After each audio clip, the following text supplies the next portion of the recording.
Hey everybody, it's Megan and Danetha here. We're really excited to get started in a few minutes. Wanted to pop on a couple of minutes early to see if you guys had any questions before we get started and to kind of introduce us all. So in the chat over on your right hand side, definitely pop on in there. Let us know who's here, where you're tuning in from, and we'll get started in a few minutes here.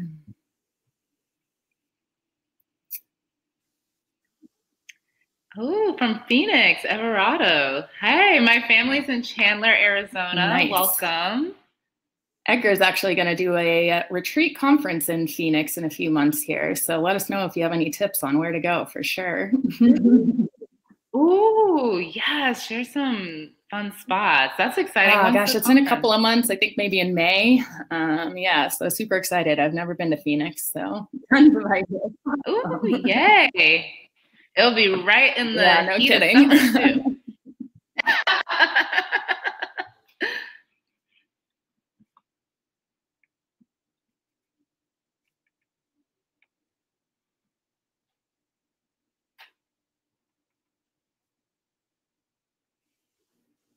Okay. Could you tell us a little bit about your business, Everardo? I hope I'm saying your name correctly. Yeah, definitely. The rest of you attendees in here, go ahead and start to share what you're here for. We'd love to tailor the content to kind of match what you guys are looking to learn today. So definitely pop on in and let us know kind of where you're tuning in from and what you're hoping to learn today.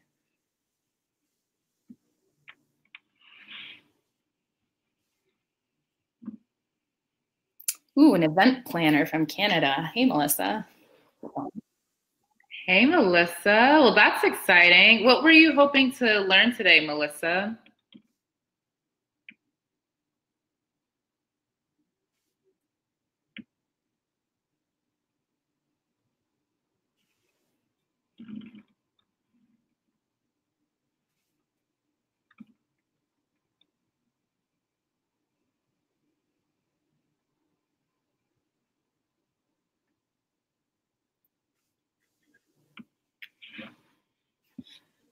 All right. Best ways to reach potential clients and convert from fans to buyers. Ooh, that's a good one. Oh, yay. It looks like you've already made a connection. I like that. Ooh, podcaster from Atlanta. Awesome. Best way to spread my social media dollars. All right, cool. We'll definitely touch on that today. Let's see. Virtual transaction coordinator. Oh, cool. To gain more engagement from my tribe. Love that term, tribe. Cool, cool. We'll definitely talk about kind of the engagement rates that are so important on social these days. Yeah. What's a virtual transaction Good coordinator? question. That is quite a cool title. Yeah, that is so awesome.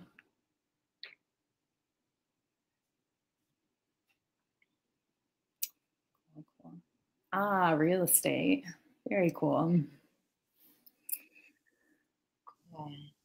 And Everardo has two photography brands. One is B2B and one is B2C. So I have to communicate with a variety of people. Yeah, those are two different, slightly different markets. Definitely tailoring that content to those two could be different. I agree. Cool. So it is 4 p.m. Eastern time right about now. So we'll go ahead and get started. We're going to go ahead and share our slides here with you guys too as we start to talk about this, but keep the chat going. As we get started here, we'll try to pay attention as your questions come in and get them answered, but we'll also do a Q&A at the end. So if we don't touch on them there, we'll do some scroll back or feel free to ask it again. We definitely want to make sure we're creating a great community here. So talking to each other, talking to us, stuff like that, keep it going in that chat. But we'll also go ahead and get started with what we are teaching today. And I will pass it over to Danetha to get things started out here. Yay, so excited. Happy Thursday, everyone. And yes, keep on letting us know where you're tuning in from, your business, and what you're hoping to learn today. Me and Megan have got some great content to share with you. We'll be talking about bootstrapped budgeting, marketing your solo biz. And I'll be covering the financial aspect, and then Megan will be talking about some social media tactics and strategies so that you can best utilize your dollars, because most of us don't have $1 million budget to spend on marketing. I know I don't. And we've got some tips on how to make sure that you're using the dollars that you do have as effectively as possible, because there's still a lot that you can do even if you don't have access to $1 million budget. To let you know what we'll be covering today. So this is for you if you are a freelancer or a small business owner. You wear a lot of hats in the business. So you may be, some of you have said that you're an event planner. Others have shared that they're a financial planner. Others, someone's a nonfiction writer. So maybe your core business is different from the marketing that you have to do. You may not have experience specifically as a social media marketer or as a marketing strategist. And so that's because you have to wear a lot of hats when you're a freelancer or a small business owner. So this is for you if that describes your situation and you are in a season in your business where you're interested in growing the business. So if you're all good, you've got all the clients that you want in the world, maybe this isn't for you. But if you are here to learn how to grow your business and to utilize the marketing budget that you do have, then we've got some tips and tricks for you on how to do that. Also, your goals for 2019. I'd love to hear a little bit about what your goals are for this year. I know Megan and I want to make sure we tailor the content as much as we can for you. So a lot of you, from what we know, want to increase your social media following. Maybe it's doubling it, maybe it's increasing it by 2,000 followers or more.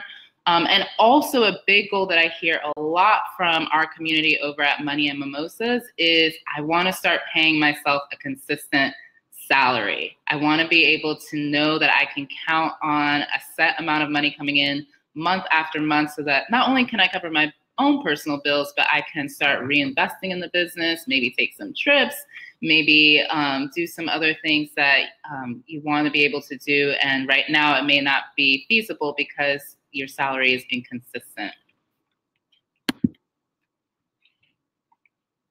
Background, I am Megan and I work as an onboarding coach here at Edgar, which means that one of my jobs is to make sure your account is set up to achieve your goals. I do live in Denver, Colorado, so we are a remote company at Edgar and we like to answer the question, where is your dream work location? And I'm a big skier, so mine would be on a chairlift.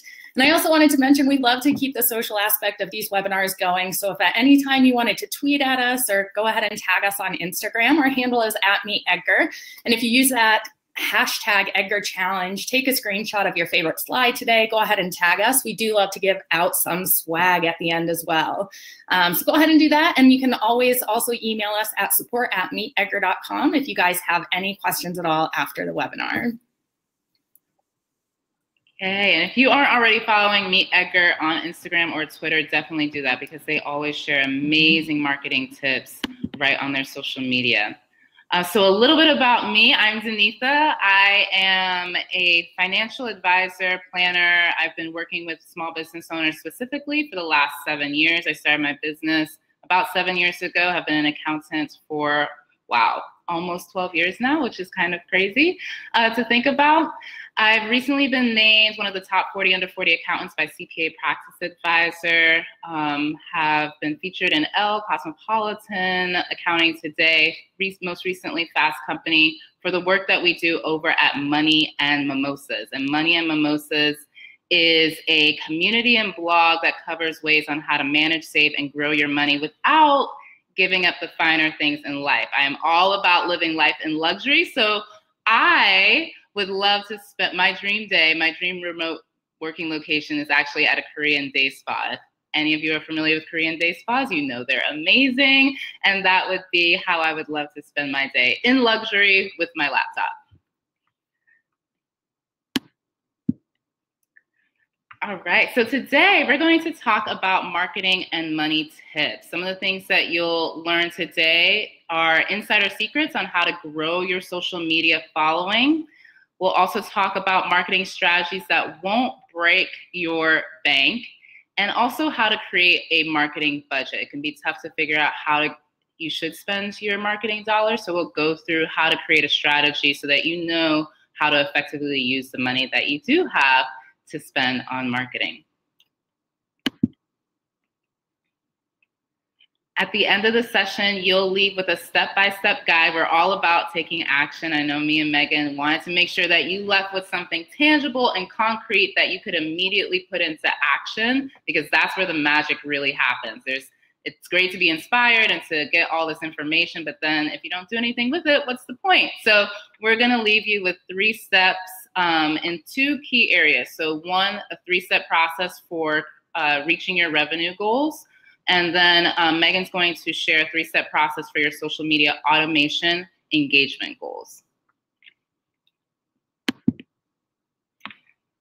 Great. Well, let's start off with something fun. I know when we're talking about money, sometimes it can be a little intimidating, or it can be a little overwhelming depending upon the season you're in your life and in your business. So I love to start these conversations with getting into a dream-like state, into an abundance mindset, and really just thinking outside the box of what's possible. All right. So if you can just play along with me for a little bit and really dream about, where do you see your business at the end of this year? And if you can, extend that out to another 10 years. Where do you ultimately envision your business? What's your vision for the work that you do? Is it to become social media famous? And if that is the case, don't be shy about it.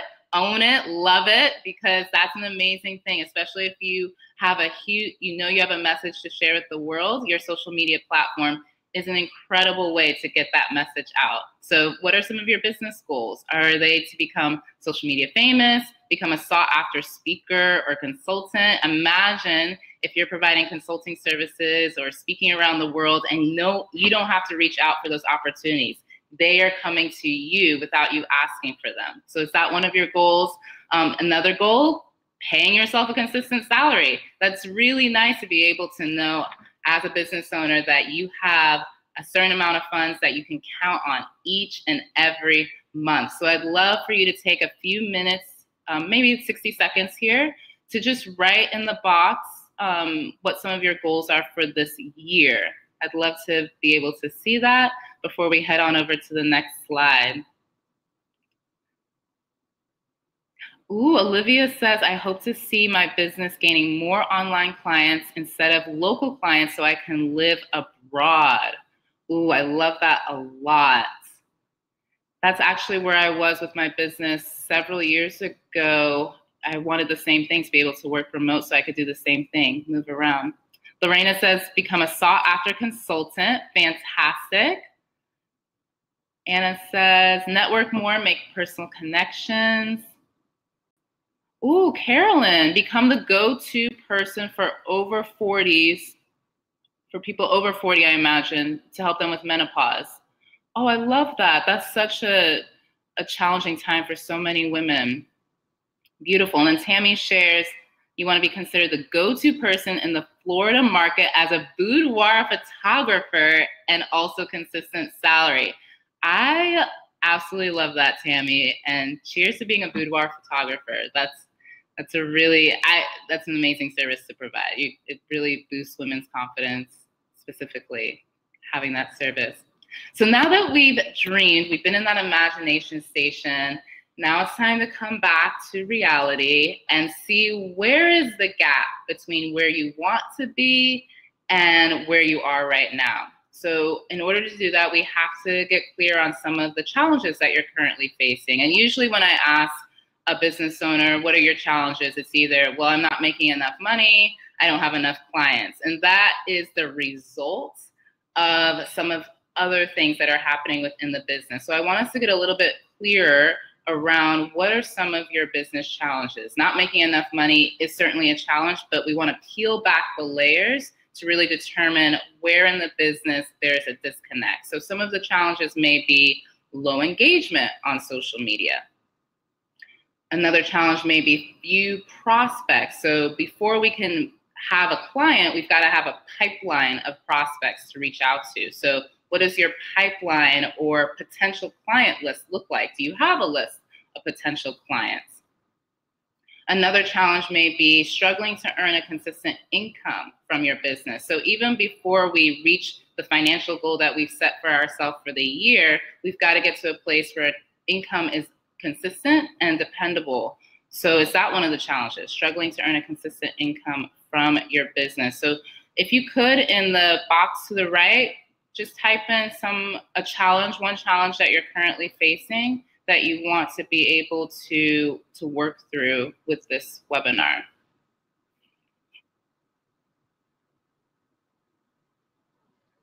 That says, finding out where my clients hang out and earning their trust. Yes, that's very clear in terms of, you know, that you're having a challenge determining who you're speaking to, and then also speaking to them in a language that they resonate with.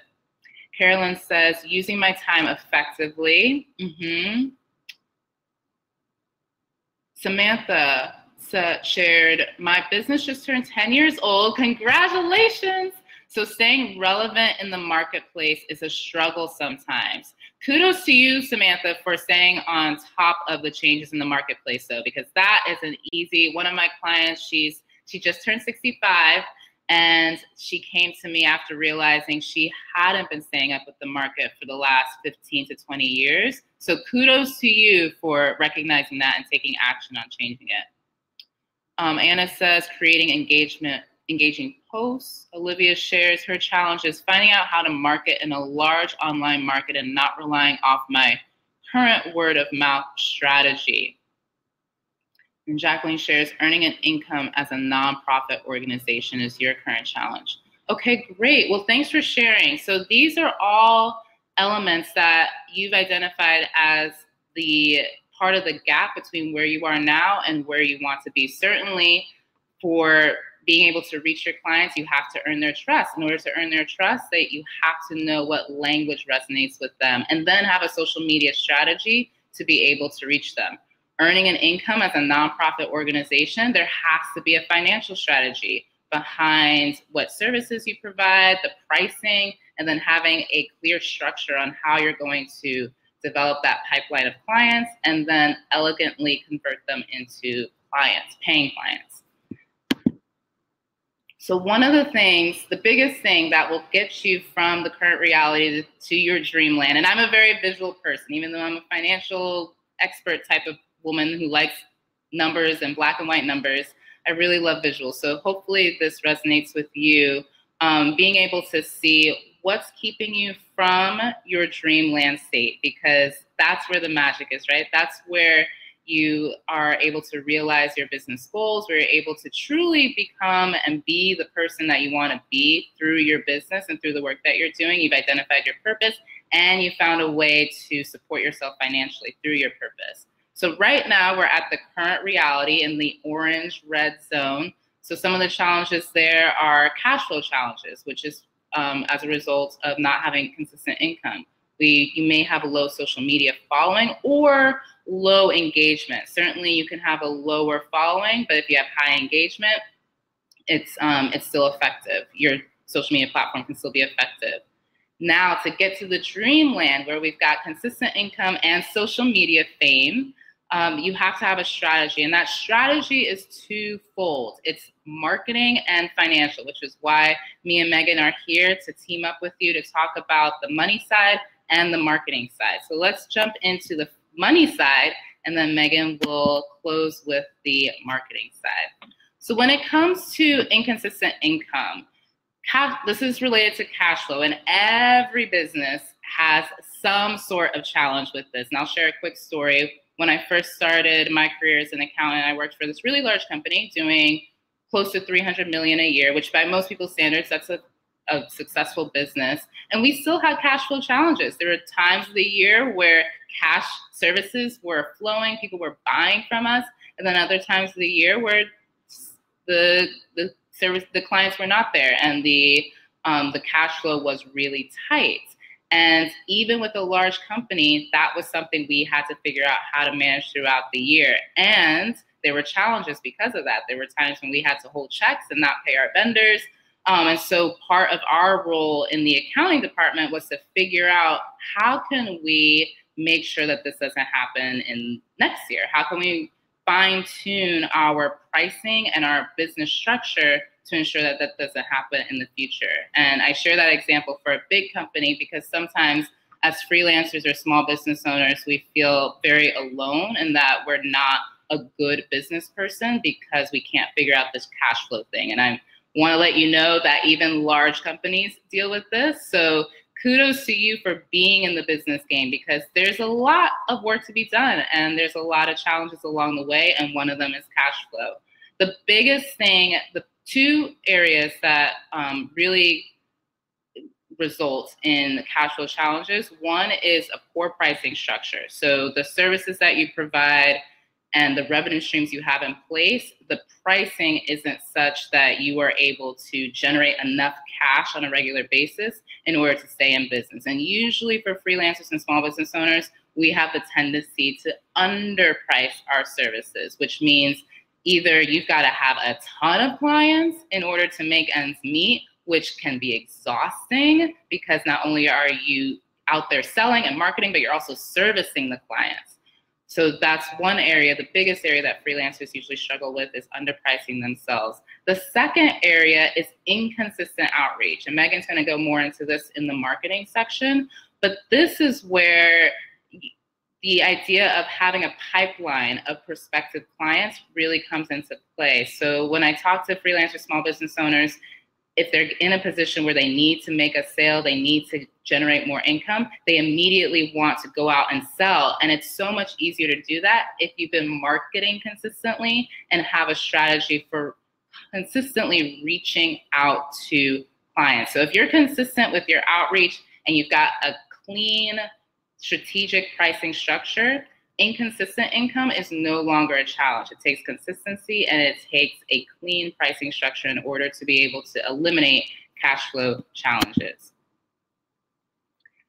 When it comes to outreach, let's talk a little bit about creating a marketing budget. So when it comes to pricing, there's a lot of nuances that goes into that. If you've got specific questions around pricing, I'm happy to answer that here or when we do another call, which you'll be invited to at the end of this session. But I really want to focus on marketing today and creating a marketing budget.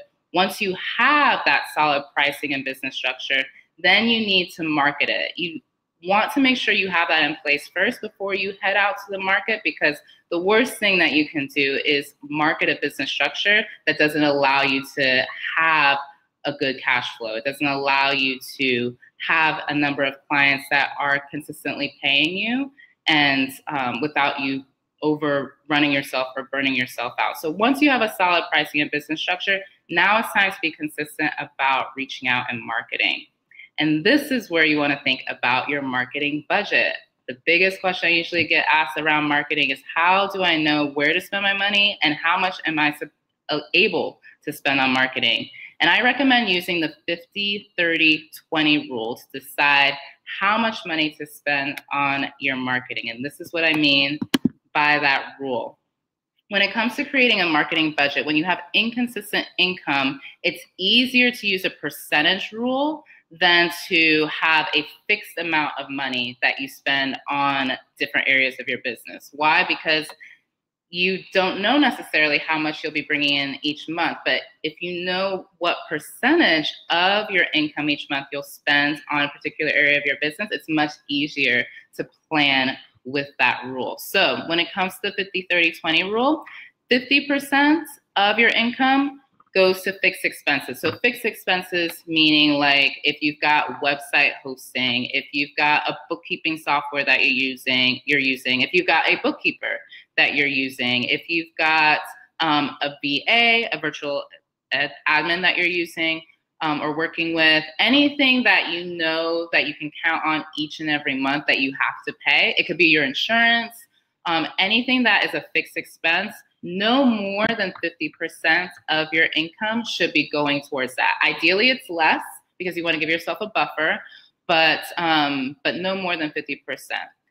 Then 30% is dedicated to growth expenses. So growth meaning things that you do to grow the business. This is things like marketing and sales. You can extend this over ads if you're going to use those, and Megan's going to go through some tips on how exactly you'll be using this 30% of your budget. But that's how you want to start thinking about how much can I spend on marketing look at it as 30% of your monthly income that you're bringing in. And then I like to leave 20% for fun experiments. So these are things that you're just trying out in the business. Perhaps it's networking. So maybe you're experimenting with meeting with 20 people over the next 60 days, taking them out to lunch and just having a conversation. I would put that more in the fun category because it's not an exact marketing strategy. Or it could be, if you're starting to develop a small team, these could be team bonding events. So 20% of the income from the business going towards fun. And Jake just asked a really good question. Are you considering income equal to monthly net profits? Yes. So this is income after taxes. So when you're talking about net income, this is any money after you've already saved for your taxes. And taxes, generally speaking, you want to have at least 25% put aside for taxes. You shouldn't have to pay 25%, but having that put aside, you'll know that you'll never pay more than that. So great question, Jake. This is net income. Great. So after the 50-30-20 rule, you know now that 30% of your monthly income is going to go towards marketing. Now you need to think about where should you invest your marketing dollars. And I know as creatives, artists, and if you're in the event planning space, photographer, you consider yourself likely an artist. You're really passionate about the look and feel of your business, and you've got a lot of ideas, which is amazing. Usually, maybe you have a lot of services that you want to provide or different ideas on how to package your services or how to package different services, bundle them up and offer them to your clients and prospective clients. When it comes to marketing, it's really, really important to have a focus. And I'm not saying when you focus that you eliminate other services or other aspects of the business. We have a ton of services that we offer, but every quarter we have one focus in terms of where we are placing our marketing dollars in order to grow the business. And I highly recommend that for you because otherwise you can spread yourself really thin, and where your focus goes, energy and money flows. So if you're focused on a particular service or product, you're investing marketing dollars into getting that service or product out into the world, the energy and the money will flow towards it. So when you're thinking about where should you invest your marketing dollars when it comes to a particular service or product, choose one service or product that will be your main focus. And I know that sounds a little bit scary because I'm sure many of you have a number of different services or products, if you're a product-based business, that you offer. And I'm not saying to eliminate those other services or products, but just choose one as your main focus. And then you'll want to create a marketing strategy around that one product or service. Your marketing strategy includes having a really clear idea of who the ideal client is. One of you asked or said that that was your biggest challenge right now, was being able to determine who am I speaking to about my service and product, and how can I get them to trust me? So when you hone in on one product or service and you create a marketing strategy with that one product or service in mind, then you're able to really key in on who you're speaking to and the language you need to use in order to connect with that individual. And then you want to use the majority of your growth budget, so that 30%, to dedicate towards marketing that product or service. Let me know if you have any questions so far. You can pop those into the comment box on the right. And if I can't get to it right now, I'll be sure to make sure I answer it at the end. All right, so now you know what percentage of your income you can spend on marketing. Let's talk a little bit about the mistakes that I often see when it comes to spending on marketing. One is not spending money, and the other is spending without a plan. So just know that what you put into it, you will get out of it. It's not enough to just utilize social media or utilize any marketing strategy without putting dollars behind it. Certainly, I'm a fan of being scrappy and hustling, and there's a lot of things that you can do for free, absolutely. At the same time, when we put intention behind the money that we spend, we're going to get that back. So if you spend $0, you're not going to receive the amount of return that you could if you just put a little bit of money behind it, whatever the strategy is. And you don't have to put a lot into it. You just need to be strategic, be very clear about the one product or service you want to focus on, and creating a strategy around that particular product or service. All right, I'll hand it over to you, Megan, to take us away to marketing strategy. Incredible. I know I was sitting here taking some notes, so I hope you guys are too, and definitely keep the conversation going. We'll keep a look on that chat there, but we're going to jump on in to a little bit more of the marketing side now that we've covered the financial side, and that's kind of going off on this ROI with social media. Now, ROI is a hard thing to measure because there's not always that really consistent way to quantify building brand awareness and trust online these days. But that doesn't mean it's impossible, and that doesn't mean that it's a problem that you should ignore. So in order to come up with a really powerful social media strategy for 2019, you really want to have a good starting point. So one of the first things that I always suggest looking at is where you are now. How much engagement do you have with your community currently? And I'm not just talking about passive likes here and there, but real human-to-human connection. And that's how you're going to stand out. And that's how you're going to create a loyal brand evangelist. And you're going to be one of those brands people want to hang out with on social media. Because really, when it comes down to it, people buy from people, and they trust people on social media, not brands, not logos, real life people. So if you're a service or if you're a business, especially if you're one that's going to be someone who's a service-oriented business, you want to get brave and kind of put yourself behind all the status updates. Have your personality in your status updates. And again, this isn't exactly related to ROI a lot of the times, but if you do this in a personal way, you're going to stand out and create these connections with people so much better. For example, here at Edgar, our founder, Laura, puts a lot of herself into our marketing because she created this service in order to help people because she was struggling in her own educational service to spend time on marketing. She was logging into social all the time, spending way too much time posting and not enough time actually creating her content, that she created a tool in order to get people help actually posting that. And she puts that story behind it so that she's talking directly to people who could use this product or service. And I want you to not focus on building as many followers as possible online. The real power of social media really comes into play when your marketing has a real personal touch behind it. You're not marketing your product or service to everyone. You're marketing it to the right people at the right time to add value to their lives. And I know, being small business owners, you have lower budgets. So it can be something that's a little bit scarier, that you think you can't keep up with people who are spending huge amounts of money on their business. But as Danetha was mentioning, it does go a long way. Just put a few dollars behind your ads.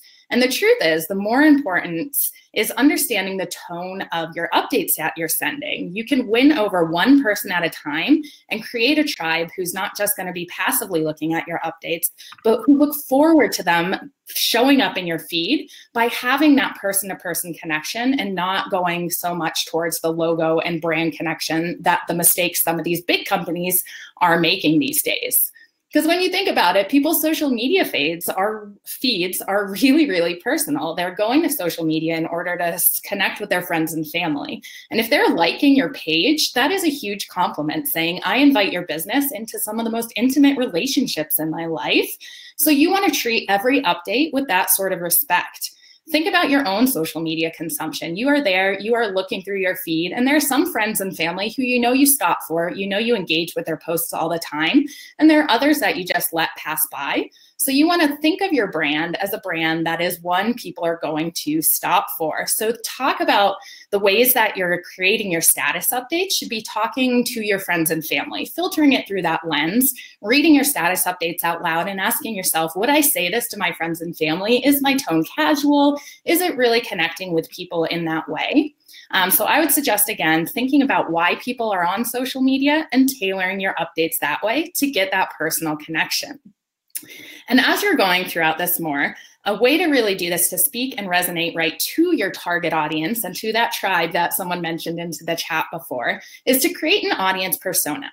So here at Edgar, we have an audience persona who we've named, who we've given an age to, who we've given characteristics and personality traits to. And this is going to be your first step to really make things stand out so that when you're writing your status updates, you're writing it to this one audience persona, this one person. You're not speaking to the mass market out there. You are speaking to your target audience. Because as the saying goes, if you market to everyone, you're marketing to no one. So make sure you have that in mind as your first step here, is creating that audience persona, creating that person who your product is right for, and you'll notice that things will stand out so much more. So as we go along a little bit more here, when you're crafting your status updates, you also want to remember that everyone is in a different journey. Some people are ready to buy right away, while others are still in that consideration phase. In marketing, these are referred to kind of as warm leads versus cold leads in your buying journey. So you want to be able to craft different status updates so you're speaking to each person in this journey. So you want to think of that one core message, as Danetha was saying, that one thing you're focusing on, and you want to get creative with different ways you can package this one thing in order to speak to each of these consideration phases here, this awareness phase, this consideration phase, and those who are ready to purchase. And as you're doing this, this can help you build trust with each of these communities. And while people might be thinking over the next 3 years that they're ready to maybe get something like your product or service in the future, having your brand show up in their feeds more often with your softer updates, like your quotes and stuff like that, will be really valuable because your brand will be at top of mind when they are ready to buy. So you want to really think about using social media marketing as priming your followers. So when they're ready to buy, that they've already self-selected you as the proper service to buy from. And if you're struggling with this, really don't overthink your content at the beginning. The truth of the moment, the truth of the values of your company is what's going to work best to stand out from the competitors in your field. So going along a little bit further here we have here, can you guys hear me okay? It looks like Anne's having a little bit of a trouble hearing. Is everyone else doing okay with the sound? Okay, cool. Sorry about that, Anne. There will be a replay sent out. Hopefully yours will come back good in the future here. But going in a little bit further, you want to really make sure that you are having this connection with your followers. And the funny thing is there's this thing in life called the paradox of choice. And again, going back to Danetha's focus on one thing, when our minds are presented with too many choices, we get really overwhelmed, and often we don't make any choice at all. So I want you to consider, when creating your updates, the biggest impact that your service or product can provide, and really zoom in on that. Zoom in on those key features that your audience needs to know about to improve their life with your product or service. If you focus on too many things, your audience is going to have a harder time choosing you over your competitors. Now, how do you know what to zoom in on? You need to do some market research. You need to get out there and see how your product or service is different from others in your industry, because that's how you're going to stand out and position yourself as an expert. And remember, competition isn't a bad thing. People are going to gravitate towards the tool or service that works best for them. And that's why sharing your personality, sharing your company's values should be a part of your social media marketing strategy, because it helps differentiate your company from all of the competitors out there.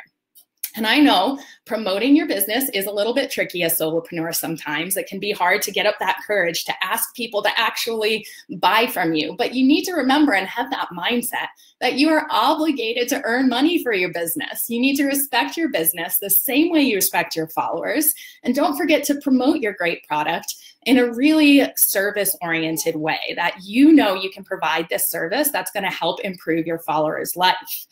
And one way to do this that can sometimes get overlooked is to remind people that they have a problem. I know this sounds a little bit strange, and I don't mean it in a mean way, but call out their pain points in your social media strategy to remind them that you have something that can help with that. So craft a story with all of your updates that has a little bit of conflict in it.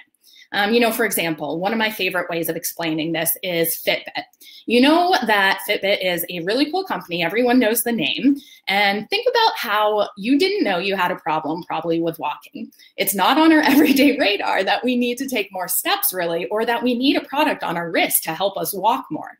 But with social media, Fitbit was really able to bring to top of mind how dangerous it is to sit all day, how their product can combat this to help you move more and get active in your life. So by reminding you of their pain point in their marketing strategy, they were essentially able to be a person of value to their community, and they were essentially able to convince people they needed that product.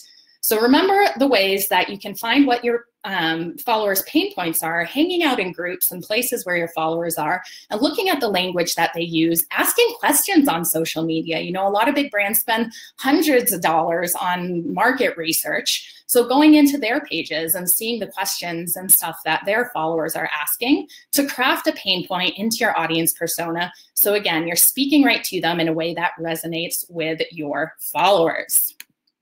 So going on a little bit further here, doing this is not about having random status update after random status update.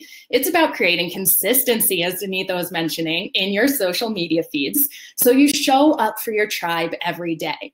And this is really what people want to see. You want to train people to love seeing your status updates. So that can be doing things like creating a category in your social media planner, if you use a tool like Edgar, or if you have your own, and saying like motivational Monday quotes or tip Tuesday tips and stuff like that. So you create this consistency so your followers know, I want to follow this page because every Monday they get my week started out with an inspirational quote, or every Tuesday I learn a tip from them and they're adding so much value. And it becomes really nice for you to be able to do this so you can get a variety of updates and your feed is interesting to a variety of people. So I always suggest one thing you can do that's super simple is sitting down and planning out your months and years of content. It's so important that social media becomes a part of your entire marketing strategy, so you know how it works with every company goal you have. If you don't have that long-term strategy, you're going to struggle to see why your daily efforts matter. And if you don't have that why behind every action you're taking, it's really hard to sustain a constant habit for your business when things get tough or when things aren't going as well as you want them to be. But if you have that why established, you can fall back on that why and you can really create some awesome status updates still, even on your dark days, because you know your why is providing your community with all of that value. So ask yourself why you want more followers, why they should care about your brand or business, and what value you can provide to them, and what value your strategy can provide to them. If you don't answer these why questions, you're really not going to build a community of like-minded people who are loyal to you over the other choices they have when they're consuming your product or service. So think about the ways you can know your followers' values as deeply as you know your own values and your company values. Know what makes them happy and vulnerable as humans themselves so you can connect with them on this level of being human together, because this is going to be the strongest bond that social media marketing can help you create. And again, if you as a small business are able to do this on a personal level, you're going to stand out from those big brands who don't have the time or the desire to do this with their tribe. So when you're developing your content strategy, you really want to ask yourself again, what do they care about? What do your followers care about? Another way of putting this in terms of human is, know your company's DNA and what it stands for, and connect that to your followers out there to get that deeper brand connection. An example of this is a company, Doritos, like the chip Doritos. They're obviously just a chip, but their brand and their marketing is really strong because they know in their DNA of their brand what it stands for, and what they filter all of their marketing values through is their tagline, and it goes, "Nothing is bolder than being yourself." That has nothing really to do with a chip when we stop and think about it. However, their marketing is done in this inspirational and bold way. Their commercials are very bold out there and really inspirational. And that's because every one they do, they filter through this tagline. So I want you to start thinking and developing a tagline for your service or product that every social media update can go back to. So you're building on a consistent story for your followers to follow along with. And if you want to test stuff out on social media these days, it's a great place to be a little bit more risky. Marketing in general is a risky business, and you have to take some chances sometimes to stand out in this crowded space. And having that tagline to fall back on makes it a little easier to do that, because again, if it's filtered through that, it's at least going to be consistent with your entire marketing strategy. And keep in mind too, that a content mixture that you're creating and putting out there should follow this 80-20 rule we've kind of been alluding to here. And that is that 80% of the content you are putting out there should result in really value-added content. So educational, entertaining, how-tos, value-added, inspirational content, that value-added content. And then 20% of that content can be a little bit more promotional, and it becomes so much more elegant asking for that sale. And it comes across a little bit easier for you as a solopreneur to ask people to hand over their credit card. So always focus on that mix of content. And as you're doing this a little bit more, and I think I saw it come up in one of the questions over here in the chat as well, is that you see your engagement sometimes going down on social media these days, and you're trying to figure out why.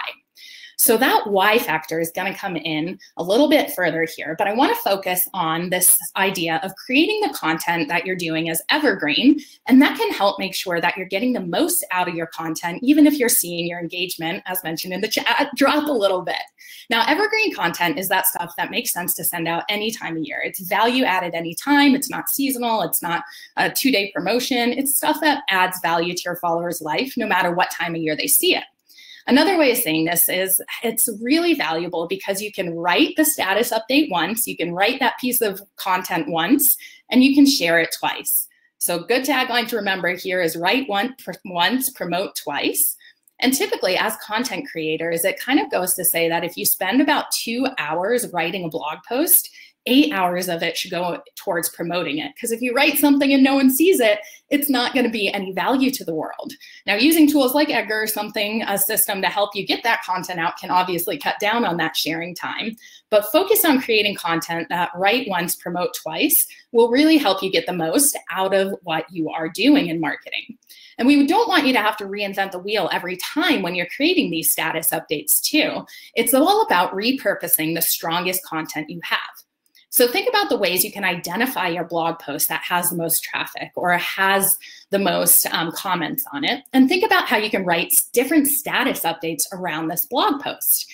You can take pull quotes from within the blog post and overlay them on a really beautiful Canva background. And you can send that out to your followers in order to get a text-only update out there for those who might not have time to click through and actually read your entire blog piece, but you're still able to offer them that value. Or think about ways you could do a short 15-second video off of one of your strongest pieces of content so you can get that personal face-to-face connection with your followers. As you're going along here too, evergreen content and organic posting really is a great way to validate the money that you're spending on your social media budget too. As small businesses, we don't have huge budgets to spend, but yes, we do need to put some money behind it sometimes in order to grow our business. And organic posting on your page is getting a little bit less reach these days. However, your followers and your community are the best way to combat that silly algorithm monster out there. Your followers and communities liking your status updates, sharing them, and most importantly, commenting on them is a signal to the algorithm that even though you're a business page, people want to see your updates. So the more you can get people to comment and have meaningful conversations on your status updates, asking questions in them, really having conversations and creating a community who wants to help each other is a way to get your status updates seen by more people. Having diverse content can also help with this. So even if you're not focusing on sending a blog post out or sending a promotional post out, sending like an inspirational quote that people are liking or sharing to their friends and family is a helpful strategy because again, that's a signal to their algorithm. They like to see content from your page, and it's more likely your sales content or your traffic driving blog post will show up in their feed later. So think about ways you can diversify your content and think about ways that you can share really powerful content because your community is really the best way to combat that algorithm. And this should send off a signal too that the things you should be boosting on social media are the things that are getting the most engagement. So using your tools like Facebook Insights, it's a really good way to kind of go in there and look at which posts are getting the most engagements, which posts are getting the most likes, shares, comments, and those are the posts you want to focus on in order to boost. And this can help you validate where your marketing budget is going to. Now you can spend as little as $5 and get quite a big reach on those posts. But we don't want you to just waste that $5. So I really encourage you to use your Facebook Insights. It's free with your Facebook page to go in there and start to compare, what types of content is getting the most engagement? Are they the links I'm sharing, the videos, the photos, creating more content around that? And especially if you see a post that got a ton of engagement, but not a lot of reach, consider using that as the post to boost and put a little bit of your marketing budget behind. Essentially, for your ads to be effective, you need to demonstrate that you are willing to put your customers' needs first, and that the theme of all your posts should really be towards adding value to your customers' lives. So think about not boosting your advertising posts as much, but boosting your value-added posts to reach more people so they see your page as one they can continue to follow because it provides them so much value. And evergreen content and organic posting is still something that can win if you do it right. Think about how when you share something and it doesn't get a lot of reach, but then you share something and it gets a lot of reach. Those things are obviously two really different aspects of the social media struggle, but getting more reach can be achieved by just creating content people want to see, boosting the right posts, and spending the money where it matters. So doubling down on the content that is working and then just leaving the rest so that you can really speak right to your followers. Going here, it is sometimes hard to get started from a place where you might be down on social media.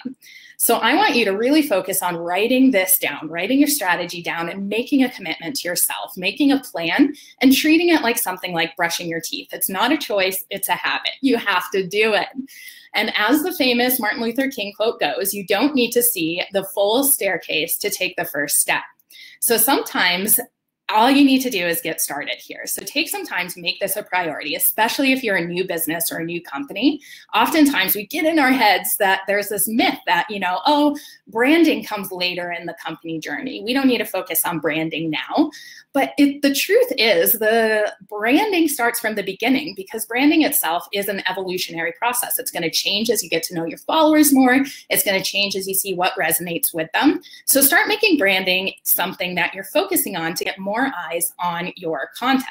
And if you find yourself making excuses such as, I don't have time for social media marketing, what I always like to say is, first of all, there are apps like MeetEdgar that can help you with that. But second of all, what really helps is turning this phrase around. It's no longer, I don't have time for it. It's, I don't have the priority for it. So instead of saying I don't have time for social media marketing, if you switch it around to social media marketing and getting my brand name out there for people who need it and find value in it is not a priority, that sometimes can switch a little something in your brain and let you know, oh gosh, no, it is a priority. Social media marketing has to be a part of my marketing strategy. So sometimes just a little language shift in your own brain can help you get things rolling if you're finding it hard to start. And keep yourself motivated. Remember that you want to have a really, really established following in order to have that long-term strategy work, but create shorter-term benchmarks within that so that you can really focus on the small wins. And that's going to keep your motivation going so much. So having this set up, long-term strategy and short wins. For example, your long-term goal could be to gain more sales. And that's going to be your lag indicator, the indicator that you're going to be working towards. But your shorter-term benchmarks are going to be such as, are you getting more click-throughs on your content? Are you getting more likes, shares, comments on your posts? So having these is an incredibly great motivation. So writing these down, keeping these in a place where you can have a spreadsheet to help motivate you towards getting to that longer term goal is great to include in your entire strategy. And you want to really make plans to have this happen. You have 168 hours in a week. So block off time on your calendar to really focus on social media during that time. Batch your content out for the month. Use a tool or a spreadsheet system in order to really make sure you are staying on it. And it's not a choice, it's a habit to make sure you're showing up for your followers. Now we come to the buts part. So if you're still thinking, but I can't do this, social media marketing is not my strong suit, I want you to keep in mind again that you can keep up with the big brands and you owe your followers this. You don't need to reinvent the wheel, research other brands in your industry. You can go on in there and you can find what's working for them, what posts are getting the most comments, and not copy them, but really use that to say, how is my product different? How can I stand out compared to them? And know that you can take advantage of being more rich in these personal connections because you have the time now as a smaller business or as a solopreneur to actually engage with your followers more than these bigger brands do. So know you can keep up with the big brand companies if you have that personal connection and if you're speaking to how your product or service is different from theirs. Establishing your why, what we were talking about, sitting down and asking yourself, why is your company so important to your followers? How can you add value to them? What's driving you? Ask yourself these things and really have a solid understanding before you start to share that content out to your followers.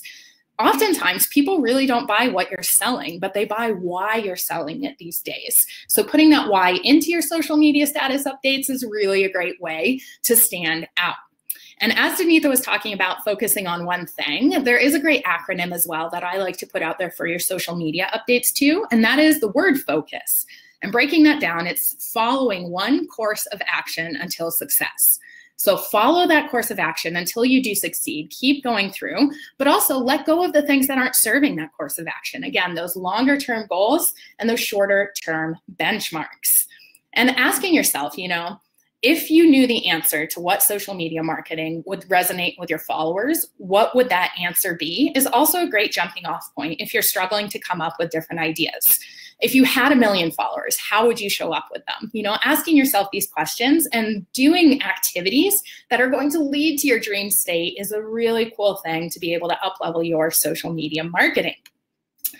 And brands who stand out in 2019 are brands who are really establishing those personal connections and emotional connections with their community. Because oftentimes we think we are so logical as humans, but really when it comes down to it, we buy on emotions so much more than logic often. So have some emotional things in your status updates, use user-generated content to have that social proof out there. And it's a great way to not only diversify your content, but it's a great way to pay attention and tell a story with all of your social media updates. So you also want to think about the ways that you are putting status updates out there on each network. They each have their own language. They each have their own niche. So you want to have this omni-channel approach where your content is going to Instagram, Facebook, Twitter, LinkedIn. So you're providing that content where people want to consume it.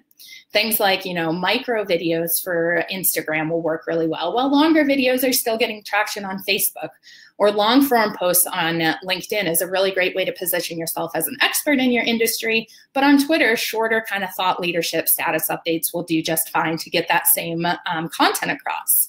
So focus on the different ways that each network has for its language and kind of for its norms. And you can take one piece of content and tailor it to each of them. Again, we don't want you to spend more time. We want not for you to reinvent the wheel every time, but to take your strongest content, repurpose it for each of these so that you're really speaking to people and providing them the content where they want to be.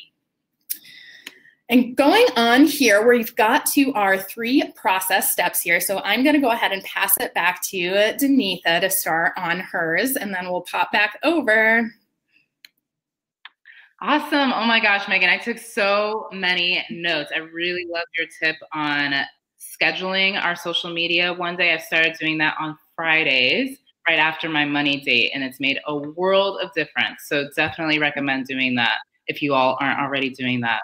So here is a short 3-step process on how to reach your marketing revenue goals, because marketing is the tool, one of the tools to be able to get your name out there. And then why we're getting our name out there is to promote our service and products so that we can reach our revenue goals and service the clients that we're meant to service and support.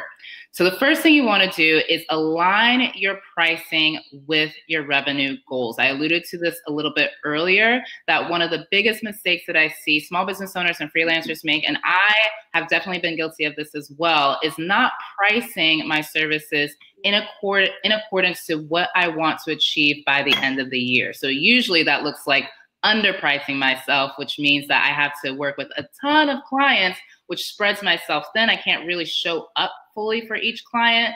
And also I'm not able to reach my revenue goals because it's just not manageable to be able to do that. So make sure that whatever your goal is for the year, get clear on what that goal is, first of all, and then make sure that your pricing is in alignment with that goal.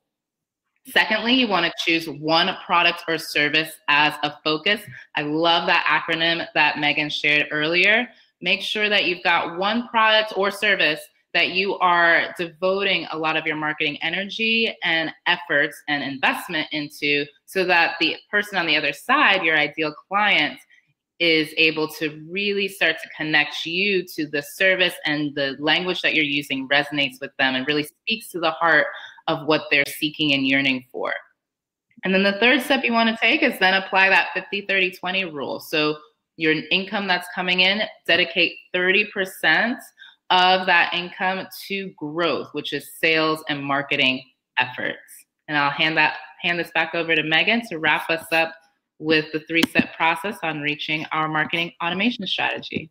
Awesome. Thanks, Danetha. So your first step is kind of what we touched on at the beginning, and that's knowing your target audience, knowing the voice that they speak in, and using that voice to create a community. So create that persona and create your brand guidelines. So every status update is creating a consistent story. And if you're growing your team in the future, make sure you're documenting this in a place like Google Docs or a place like Tetra, which is a documentation service for small businesses. So as you grow, people coming in know the language to use in the entire marketing strategy you're creating with your email sequences and with your social media updates, and people can speak directly to the person that you've created as your audience persona. Next, you want to make sure you're batching your content and sticking to your strategy. Again, batching your content is a way not only to get your brand voice going, but to get that consistent storyline and that excitement from post to post really powerful. So I always suggest, sitting down and doing all of your status updates for the month at once. Batching out all of these updates will allow you then to use your time on social media more wisely, because you can go in there and actually communicate, answer the questions, and create those personal relationships with people. And last year, don't play golf in the dark is one of my favorite ways of saying how important analytics are in social media. If you're taking a swing in the dark and you don't see where the ball goes ever, you're not ever going to get any better. Same goes when it comes to social media analytics. Check out your insights on Twitter, on Facebook, on LinkedIn, and know your numbers. Analyze them, experiment with them, so you're creating content that is really going to be helpful to your community, and it's not just that you're guessing what's going to be helpful for them.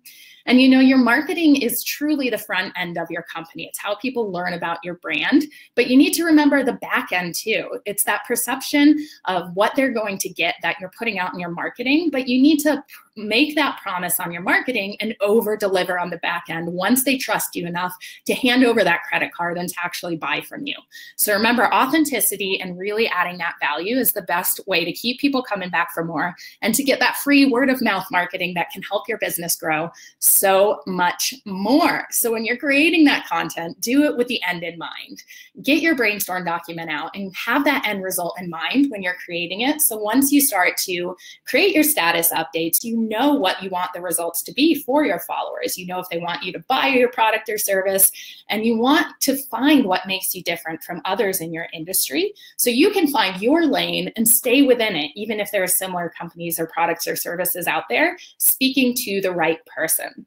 So create with vision in mind, have that strategy set, and outline the pain points that your product or service is going to solve, what your followers need to know in order to trust you over other brands in your industry, and get that all-important know, like, and trust factor going.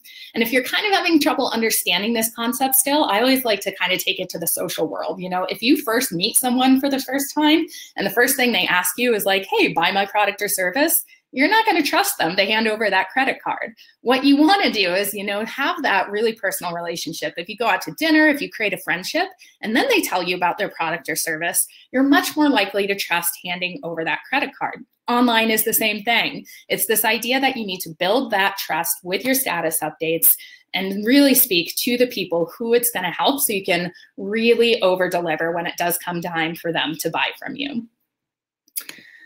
Awesome. So we do have some cool freebies here at the end.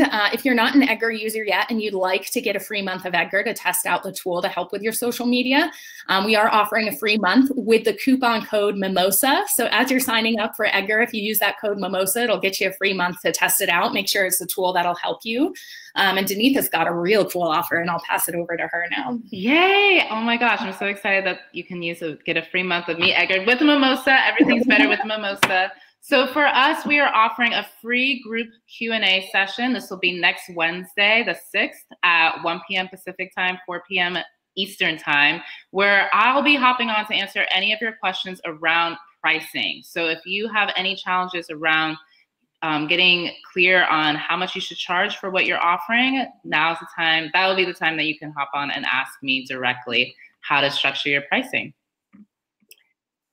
Awesome, guys. Yeah, definitely take advantage of that. We'll send out an email where you can set that up, but it's going to be a really cool one-on-one kind of situation. You can ask more questions if they can get answered here. You know, our contact info here too, if you do miss that email, or we will send out a recording, but if you miss it, just email us, support@meetedgar.com and hello@moneyandmimosas.com. We're always more than happy to chat with you guys going forward. Thank you so much for taking time out of your busy schedule. I know as freelancers, small business owners, time is of the utmost value. So thank you for taking the time to hang out with us, and I hope this was really helpful. Yeah, we had a lot of fun today. I'll hang around for another minute or so, so let us know if you do have any questions over in the chat. Don't forget to tag @MeetEdgar with a photo from today's webinar if you'd like a chance to win some swag from us, and go ahead and email us if you missed that email to get your call set up with Danetha. Oh, awesome. Glad you guys liked it. Thank you, Carolyn, for coming. Yay. Thank you, Emily. Thank you, Ebony. Thank you, Carolyn. Yes, Lorena, Melissa, Everardo. Thank you so much for tuning in.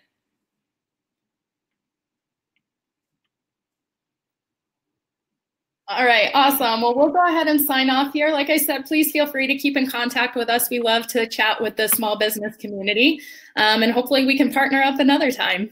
Yay. Have a great rest of your day and happy weekend. It's almost here. Yeah.